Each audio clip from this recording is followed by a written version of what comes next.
There is a strong chance that for a significant number of people, the name Rex Chapman calls to mind this stuff. Content. Reposted viral videos of cute animals. Clips of collisions with the caption "block or charge." Maybe that one tweet about Nancy Pelosi. Charity campaigns, podcasts, TV, a CNN gig. People have come to know Rex Chapman as a social media personality, a presenter, an influencer. Maybe they vaguely know he used to play in the NBA. This is pretty remarkable considering everything Chapman has done and been through. Let's visit Rex in the Prism. For a period of time, it seemed like Chapman's legacy might be a cautionary tale. Beginning early in his basketball career, Chapman felt the heat of the spotlight and turned to gambling as an outlet. Over time, Chapman suffered a succession of medical problems, many of them requiring surgery, a horrible ankle dislocation, a nerve issue in his foot, and a sudden bout of appendicitis in 2000. On several occasions, Chapman got prescribed opioids to treat his pain. And Chapman's dependency spread from gambling to pills. His playing career faded. Even after stints in rehab, he kept receiving prescriptions. His second career as an NBA executive never flourished. Chapman made headlines for a scandalous arrest, for the tragedy of a fallen star. With help and with time, Chapman found his way back to recovery. In recovery, he launched a new career and became a celebrity again, on his own terms. Beyond his cheerful social media presence, Chapman has used that attention to speak candidly about his past and tell people about overprescription, addiction, and recovery. He's written op-eds, done podcasts on the subject, and participated in an ESPN documentary. This is a much happier legacy than the alternative, and that's a cause for celebration, a satisfying story all of its own. In that story's telling, the early parts tend to get kind of flattened. Chapman played basketball. He was a star at Kentucky, then not quite a star in the NBA. That's all true, but it understates a pretty fascinating career, so let's look closer. Rex was the king of Kentucky, although first he was a prince. Rex's father, Wayne Chapman, was born and raised in Owensboro, Kentucky, played college ball at Western Kentucky, played pro ball for the Kentucky Colonels of the ABA, returned to Owensboro to win titles as the coach of Apollo High School, and then coached at Kentucky Wesleyan College. That's a lot of Kentucky. So, in the 80s, when young Rex showed the same promise at the same high school as his dad, the people and press of Kentucky quickly paid him a lot of attention. Being a coach's son invites a stereotype. Especially in the 80s, that phrase conjured the image of a kid, often a white kid, who perhaps didn't possess obvious physical gifts, but had been drilled from infancy in the effort and skills necessary to play tough, wholesome, fundamental basketball. And make no mistake, Rex got all that from his dad. He was smart, a team player, a student of the game, and yes, white and not particularly tall. However, when the basketball watchers of Kentucky watched Rex play basketball, they saw him run fast, dunk hard, pull up from deep, make circus shots around the basket, get into it with opponents, and they thought, hey, this kid is kind of flashy, kind of feisty, and also a natural athlete, not your average quote-unquote coach's son. By 1986, when he was an award-laden senior at Apollo High, Rex ranked among the hottest recruits in the country, pursued by the mightiest programs. North Carolina coach Dean Smith deputized a recent Tar Heel, a fellow by the name of Michael Jordan, to help recruit Rex on UNC's behalf. Jordan read up on Chapman and saw that Rex won a high school dunk contest with this little flipperoonie. That's fine, it's the 80s. Either way, it was enough for Jordan to call Rex and cut through all the coach's son euphemisms. Quote, "I guess you don't have white man's disease." But Rex spurned UNC and the rest of them. He stayed home, committing to play for the Kentucky Wildcats. By the time he arrived in Lexington, Chapman had only built his legend. He won Mr. Basketball of 1986 and put on a show for Kentucky fans. See this game-winning bucket? This is at UK's Memorial Coliseum. The kid guarding Rex is Sean Sutton, another coach's son, specifically the son of Kentucky coach Eddie Sutton. Coach Sutton was enamored. Before Rex had even played a game, his coach was making very big statements and very big gestures. When CBS checked in on freshman Rex, his foremost concern was all the fan mail piling up in his dorm closet. I get a lot of mail. They told me to start answering it. So about 2 weeks ago, for about 4 or 5 hours, I was in my room answering fan mail. The kid was a big deal.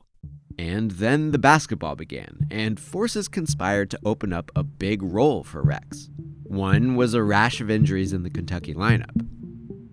Another was a new rule. Chapman's 86-87 freshman season was the first ever in which all NCAA games were played with a three-point line. Rex had that range. Before the games even counted, fans were imploring him to shoot. This comes from an exhibition against Drazen Petrovic and the Yugoslavian national team. In this footage, I think you can actually hear the crowd begging Rex to take threes. The youngster who is really a diamond in the rough. He eventually obeyed. He'll light this place up like a Christmas Eve. Within a few weeks, Rex stopped hesitating. A couple days after Christmas, 1986, Kentucky paid a visit to Louisville, an in-state rival, a school that heavily recruited Rex, and the defending national champion, in their home arena. So, enemy territory, big time. And Rex made it his own. Remember when he was hesitant to pull up from three? Here's an NBA three over two people. See this guy? This is Purvis Ellison, the reigning Final Four most outstanding player. And here's little freshman Rex trying to posterize him. With the first half winding down, Rex got to hot dogging. Behind the back, spin move, buzzer beater. In an absolute blowout, Rex finished with 26 points, nearly outscoring the entire Louisville starting lineup. He hit 5 of 8 threes, and he got his poster in too, throwing down this transition slam on Kenny Payne with Muhammad Ali looking on. This is just unbelievably cool. So if Rex was a Kentucky celebrity in 1986, he'd become a national celebrity by 87. The not your average coach's kid stuff was replaced by such jaw-dropping comparisons as Jerry West, Larry Bird, Pete Maravich, Joe Namath, Billie Jean King, and sorry, is this a comparison to Jesus Christ? Freshman Rex tried to dismiss this heavy expectation. Presciently, he said he wanted to get as much as he could out of a game he couldn't play forever. And what he got was buckets. Even as a freshman, Rex shot his way onto SEC leaderboards and award teams. But with such high expectations, even that wasn't enough sometimes. Here, the day after Chapman hit a game winner, is a Lexington paper harping on Chapman's percentages. And I mean, this number isn't great, but it's funny in retrospect that someone thought 38% was a bad mark on threes. Rex shot poorly in Kentucky's swift 87 NCAA tournament flameout and spoke candidly about the pressure he felt, how Coach Sutton told him to be thick-skinned. And while Chapman polished his accuracy as a sophomore, Sutton himself added to the pressure by publicly criticizing Rex's shot selection. Rex was not into it. His dad told him you got to take risks to be the hero. Chapman wasn't going to let anyone knock his style, especially someone who didn't have to take the floor and make split-second decisions like he did. Later, after Rex received some praise from Coach Sutton, reporters asked him if he was playing any differently. Nope. This is spicy. Rex, it turns out, had one foot out the door. First, he finished out a great second season as a Wildcat, even after a back fracture. Bigger numbers all around, plus a 23-point outing to lead Kentucky back to the SEC title. In the big tournament, Chapman dragged his team to the Sweet 16 and dropped a career-high 30 in the knockout loss to Villanova. And, see, if you look at the record of those 88 tournament performances, you'll see a hint of what was to come. Chapman first indicated he might play just one more college season and declare for the 1989 NBA draft after his junior year. This was when even the biggest pro prospects usually stayed all 4 years. Rex's 3-year plan wasn't popular with Kentuckians and near unheard of in school history. But then came the real shocker. Rex called an abrupt audible to declare immediately for the '88 draft after just 2 college seasons. Why? Well, besides money and besides the relationship with Coach Sutton, this had to have something to do with it. The NCAA was investigating alleged recruiting violations, and they eventually came down quite hard on Kentucky. So while Rex risked alienating his home state, his kingdom, he got out just in time and looked smart in the long run for betting on himself. Chapman stands out in the '88 draft. He was the 8th pick overall, the first ever selection of the new Charlotte Hornets franchise. And he was the first and only sophomore drafted in the first round, the only underclassman taken within the first 17 picks. And Rex's early departure didn't cost him his crown, not with that recruiting scandal unfolding in his wake. The Hornets scheduled a 1989 exhibition in Lexington, where Rex Mania proved to be very much still alive, with a sold-out arena draped in Rex merch. Rex remained the king of Kentucky, and decades later, made Lexington his home.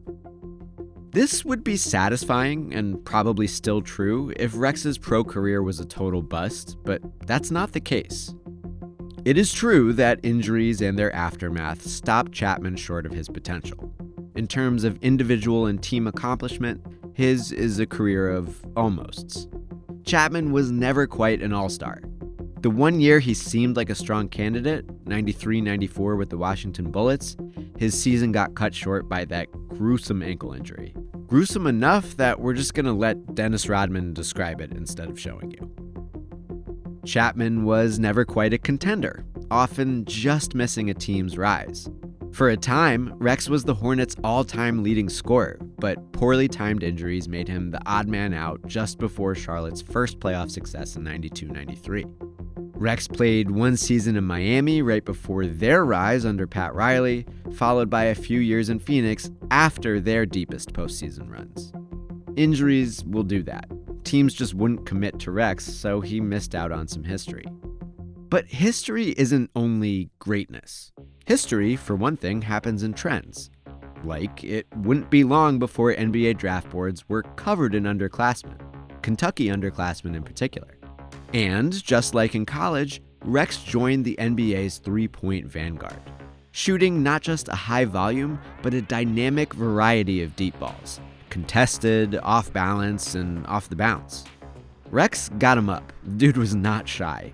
And on that note, history happens in flashes, too. Chapman's connection to Michael Jordan continued after the '88 draft, when they trained together for a few weeks before Rex reported to the Hornets. But by far their most compelling interaction came in 1996, when Jordan's stampeding Bulls went 72-10, and Rex caused one of those 10 losses. Yes, on February 23, 1996, the Bulls rolled into Miami with a 48-5 record. They faced a Heat team that was A, pretty bad, and B, only dressing 8 players because they had just made some deadline trades. Rex was one of those 8, and he played the game of his life. Buried the J over a Michael Jordan closeout, snaked Michael off a screen, then drilled the pull-up, got in Michael's face, and not only lived to tell the tale, but finished the job. Up and under in transition. Get some, Steve Kerr. And the dagger. 39 points on 17 shots, including 9 of 10 from downtown, in a blowout win over one of the best teams ever. A footnote in history is still history. So was this. The closest Chapman came to playoff success was with the tumultuous 97 Suns, who were severely overmatched in a first-round series against the Seattle Supersonics. But in Seattle for Game 1, Chapman piloted a surprise Phoenix victory with 42 points, including 9 three-pointers, a playoff record that stood until Klay Thompson broke it 20 years later. And that's not even Rex's most famous performance of that series. The Suns had their chance to complete the upset if they won Game 4 at home. Phoenix trailed by 3 in the closing seconds until Rex caught a high outlet pass like a wide receiver, then buried this contested, one-footed turnaround 3 for overtime. Chapman for the tie. Even though the Suns lost that game in OT and eventually lost the series, that shot is still just called the shot. Say that to a Suns fan and they'll know you're talking about Rex. And that is the point here. Rex Chapman's basketball career is fun to talk about if you look at the right parts. This version of Rex is known best, and the challenges he overcame mean the most. But these versions also hold meaning, and they too are worth knowing.